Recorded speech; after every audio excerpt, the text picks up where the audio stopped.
Kamwenge oye! Kamwene, Mlogage, Mapembelo, Mlamwikoye, Njombe oye! Asante sana. Mheshimiwa Balozi Dr. Pindi Haza Chara, Waziri wa Wizara ya Maliasili na Utalii, Mheshimiwa Anthony Mtaka, Mkuu wa Mkoa wa Njombe na ni mwenyeji wetu, na leo tunaye Mheshimiwa Deo Sanga, mbunge, mwenyekiti wa Chama cha Mapinduzi mkoa wa Njombe, Mheshimiwa Daniel Chongolo, katibu mkuu wa Chama cha Mapinduzi mstaafu na mkuu wa mkoa wa Songwe, Mheshimiwa Kitandula, mbunge, naibu waziri wa Maliasili na Utalii, ndugu yetu, kijana wetu, Mheshimiwa Dr. Dugage, mbunge wa Wanging'ombe na naibu waziri wa nchi ofisi ya Rais TAMISEMI, Mheshimiwa Exaud Kigahe, mbunge na naibu waziri wa viwanda na biashara, na leo tunaye comrade Mheshimiwa Hamisi Chio, mbunge, naibu waziri wa nchi ofisi ya makamu wa rais anayeshughulikia mazingira, Mheshimiwa Festus Sanga, mbunge, mwenyekiti wa kamati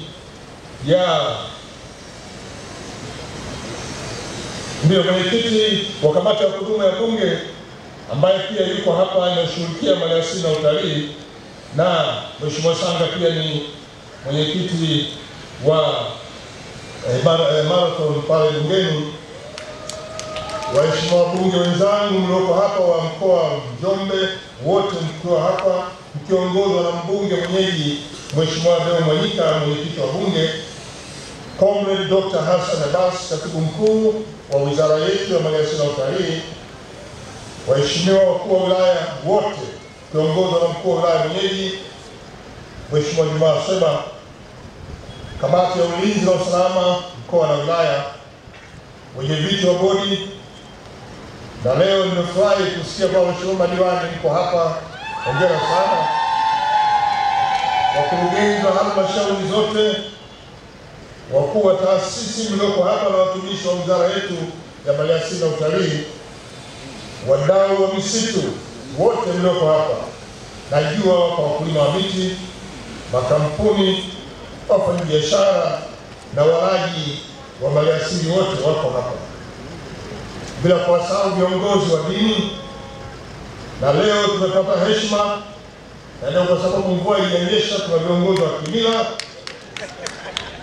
wageni waalikwa, wanahabari, wananchi wote na vijana wa hamasa wa Njombe.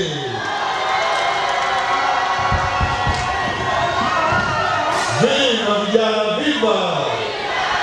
Viva vijana, viva! Tunazima zote. Njombe oye! Vizuri sana, mmechangamka kweli kweli. Hii hamasa hii, safi sana hii. Hii hamasa Mheshimiwa Mwanyika hii, bomba sana hii. Vijana bomba, si bomba. Safi sana. Mmechangamka. Mmekula nini leo? Mbona mmechangamka sana? Ndio tabia yenu. Au umeona masimba, matembo, mavifaru, Njombe oye!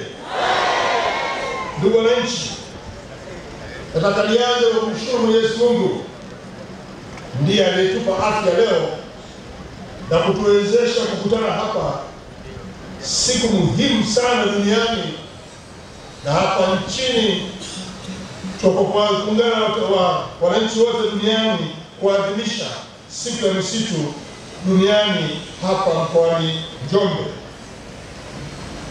Kwa namna pekee kabisa nataka nimpongeze Mheshimiwa Waziri wa Wizara ya Maliasili na Utalii kwa pamoja na mkuu wa mkoa wa Njombe na watendaji wote wa wizara pamoja na mkoa kwa kufanya maandalizi haya kuwa bora kabisa hapa mkoani Njombe, yaliyowaleta wadau wote, wahifadhi wote na wananchi wa mkoa huu kutoka maeneo mbalimbali. Jipigieni makofi wananchi. kwa kazi nzuri, kwa kujitokeza vizuri na mwitikio wenu wa kushiriki kwenye maadhimisho haya. Hakika wana Njombe, mmeipamba siku hii ya misitu duniani. Hongera sana. Ndugu wananchi, Mheshimiwa Mkuu wa Mkoa alipokuja hapa alieleza kwamba tukio hili ni la kitaifa hapa mkoani Njombe, na kwa kuwa ni la kitaifa linafuatiliwa na viongozi wetu wote. Nimepigiwa simu hapa, kiongozi wetu amefurahi sana kuona namna mlivyojitokeza na hamasa mlionayo, na kwa hiyo amenituma kuleta salamu zenu za heri na baraka kwenu. Pokeeni salamu zenu kutoka kwa Mheshimiwa Dr. Samia Suluhu Hassan, anawasalimia sana Wanajombe.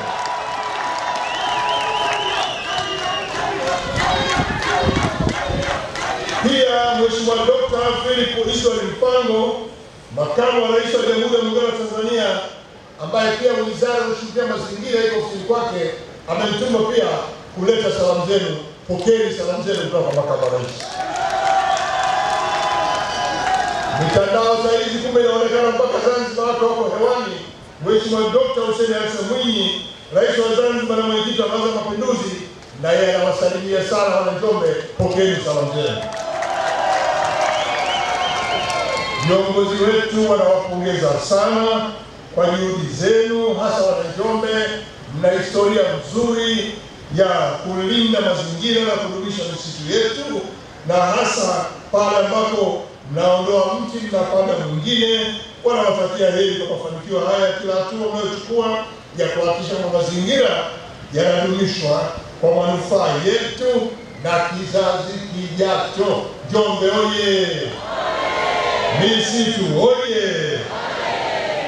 Ndugu wananchi, mwaka 2012 mkutano mkuu wa Umoja wa Mataifa ulitangaza kuwa kila tarehe 21 ya mwezi wa 3 kila mwaka itakuwa ni siku ya misitu duniani. Lengo la siku hii ni kusherehekea na kuelimisha umma kuhusu umuhimu wa aina zote za misitu tulizonazo. Na kila mwaka katika siku ya misitu duniani, nchi zinahimizwa kuandaa shughuli mbalimbali zinazohusiana na misitu na miti katika ngazi ya mikoa, wilaya, lakini pia hata vijiji na vitongoji, ili kila mwananchi aweze kushiriki kikamilifu siku hii muhimu.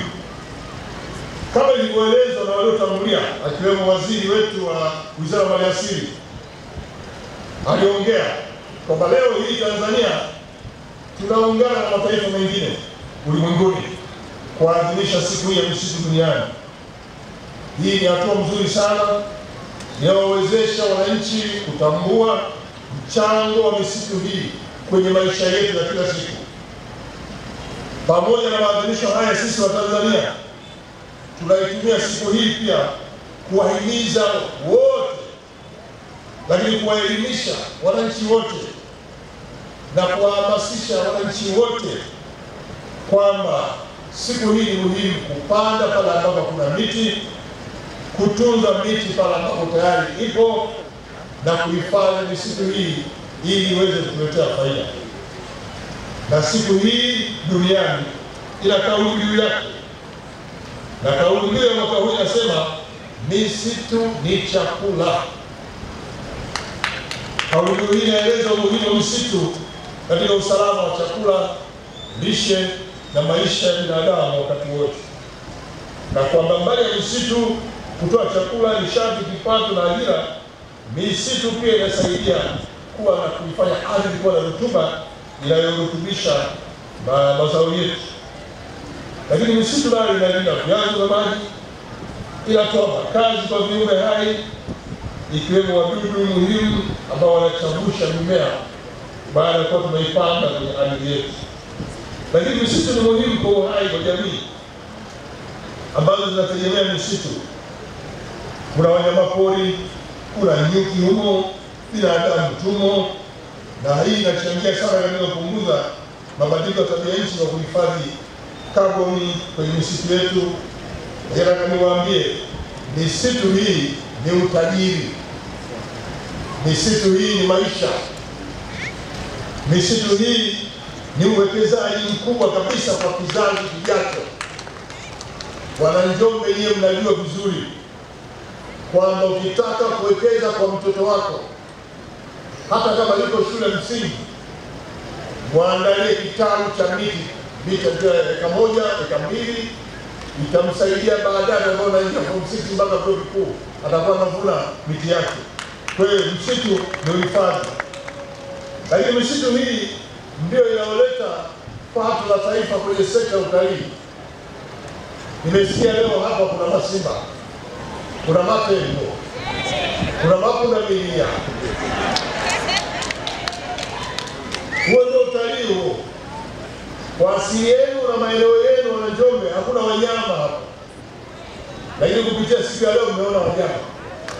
Na nimeambia wanyama watakuwepo hapo mpaka Jumapili. Wewe mkimaliza hapa ndio mtaona wanyama ili muone na mthibitishe kama misitu ni utalii. Lakini misitu hii ni kilimo. Tunapata chakula huko, na nyinyi wa Njombe ni wakulima wazuri kabisa. Na ndio mnalisha mikoa ambayo ya kukufa chakula hapa nchini. Pigeni makofi wa Njombe. Lakini misitu hii ndio ambayo inatunza vyanzo vya maji, na nyinyi mnajua. Na nyinyi mna bahati mpaka hapa katikati ya jiji kuna maji yanatiririka hapa. Na maji yale siri ni sababu ya msitu uliopo. Bila kuwa msitu ule, yale maji yote yangekauka. Na maji haya tunatumia sana majumbani, lakini hata viwandani. Hata nilipokwenda kwenye kiwanda chetu cha TANROADS, nimekuta maji yanatumika kupoza mitambo. Ndio faida ya kuwa na misitu. Maji yanatoka kwenye misitu yetu. Lakini misitu inasaidia sana kuleta mvua. Leo mikoa ya Pwani hatuna siri kwa sababu mnatunza misitu, mnatunza mazingira yenu. Endeleeni na utunzaji huo, kwa sababu katika ngazi ya kitaifa tumeleta hapa maadhimisho haya ili kuja kuwakumbusha tu kwamba swala la misitu ni jambo muhimu sana.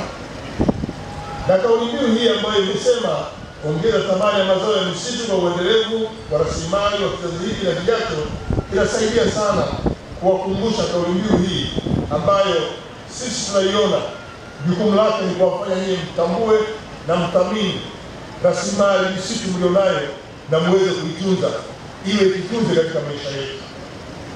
Na pale ambapo kuna uharibifu, basi muweze kuchukua hatua.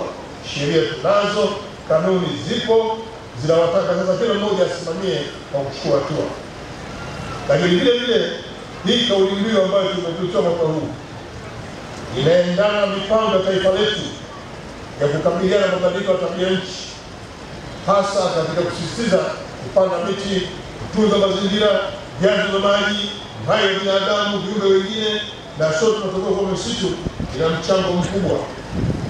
Leo tumepata nafasi ya kuona shughuli mbalimbali zinazofanya pale kiwandani kwa kutumia miti ambayo sisi tumeipanda. Nyie hii miti tumeipanda hii mnadhani ni kwa ajili ya mbao pekee? Hapana. Nimekuta hapo kumbe lenyewe inazalisha umeme kwa megawati 2, na walichofanya megawati 1.2 wameingiza kwenye TANESCO. Kwa umeme zote tumia saa hizi huo pia mwingine unatoka pale Tanga. Lakini pia tunapata pia mbao za kutengenezea madirisha. Wale wanachonga vizuri, unapata karatasi fulani hivi, wanaziunganisha 4, 5, 6, inatengeneza layer nzuri, ngumu, unatengeneza mlango. Huo ndio ubao. Tena ubao mpana. Sisi tunapata shida sana kupata ubao wa 12 hapa. 1, 2 kwa 12. Lakini pale tunapata ubao wa 1 mpaka 12 kutokana na kazi inayofanywa kama kiwanda. Nimezunguka, nimekuta pia miti hii kumbe ni dawa.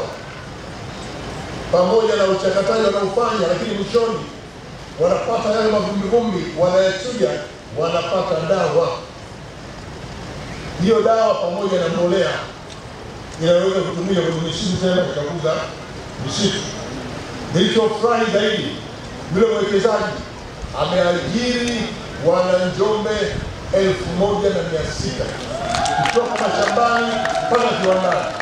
Na mimi nimezungumza nao. Na nimefurahi kuwakuta Watanzania wameajiriwa. Zaidi ya 97% ya wanaofanya kazi pale ni Watanzania, tena wana Njombe. Hizi zote ni faida za misitu hii ambayo leo tunayo na tunaendelea kuipanda. Ndugu wananchi, nchi yetu ya Tanzania ina eneo la misitu lenye ukubwa wa hekta milioni 48.1, sawa na 55% ya eneo lote la nchi kavu.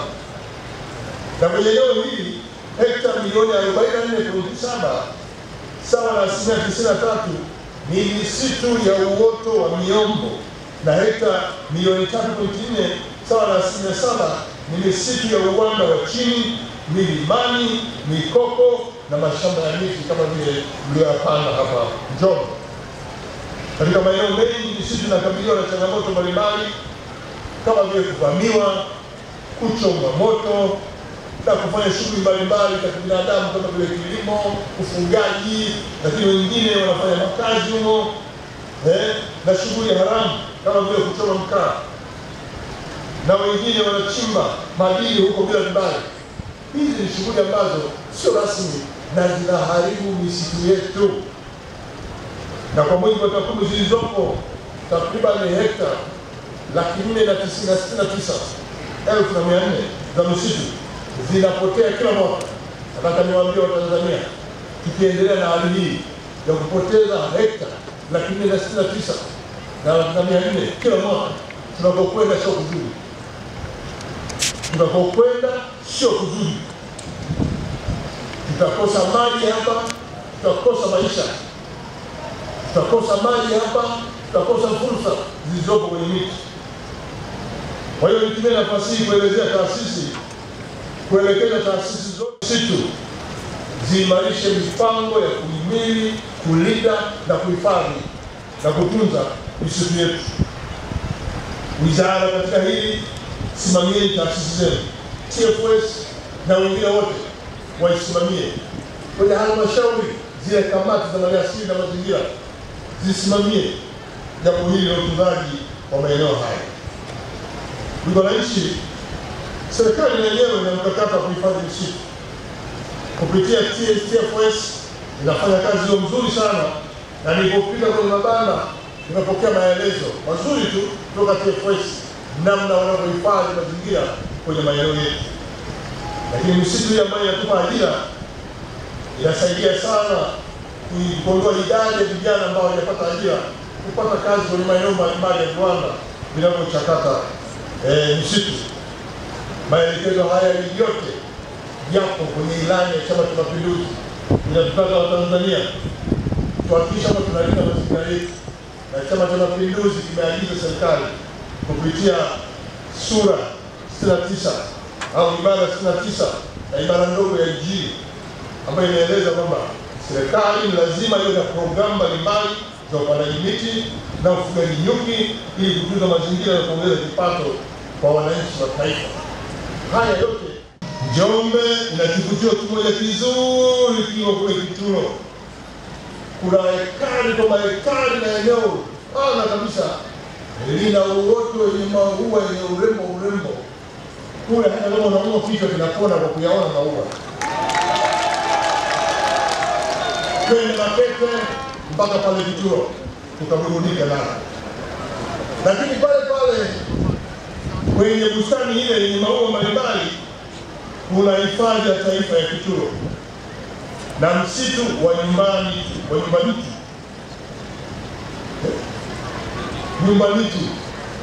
Mheshimiwa Sanga asema nyumbani. Nenda kaone mambo mazuri pale kwenye hifadhi ya taifa. Lakini tuna pori la akiba la Mpanga Kipengere liko Njombe. Pori hili lina vivutio vingi. Kwa hiyo baada ya kuwa mmaliza sherehe hizi, hebu tujiandae twende kwenye pori la akiba la Mpanga kule Kipengere tukaone mambo mengi. Kuna maporomoko ya maji ya Rumakali, Kimani, Ruhuji na Agafio. Nenda kapumzike. Leo Jumanne, kesho Jumamosi na Jumapili. Kuna mashaka gani kurudi nyumbani haraka? Na mimi sitoki, bado nabaki Njombe ili tuwe tunaangalia maporomoko haya namna yanavyovutia. Lakini tuna zile safu za mlima Livingstone ziko Njombe. Twende tukatembelee safu za mlima uone namna ilivyopangwa na inavutia hasa.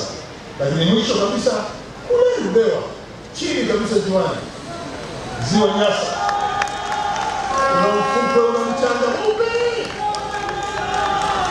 Ukikaa pale na suruali yako ukiinuka unapata uchafu hapa kume, changa mweupe kabisa.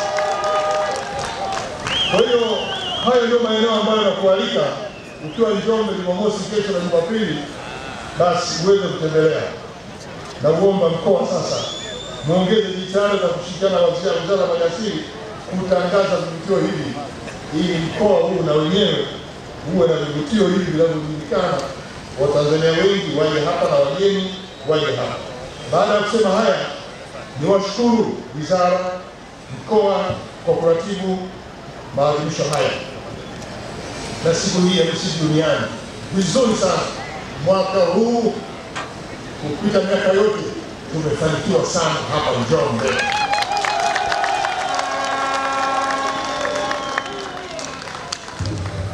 Na kwa kuwa leo tunaitambua kama ni siku ya uzinduzi wa upandaji miti, kila mmoja akitoka hapa tukaendelee kupanda kwenye maeneo yetu, basi naomba nitamke kwa siku ya misitu duniani na siku ya upandaji miti kitaifa imefunguliwa rasmi. Asante sana.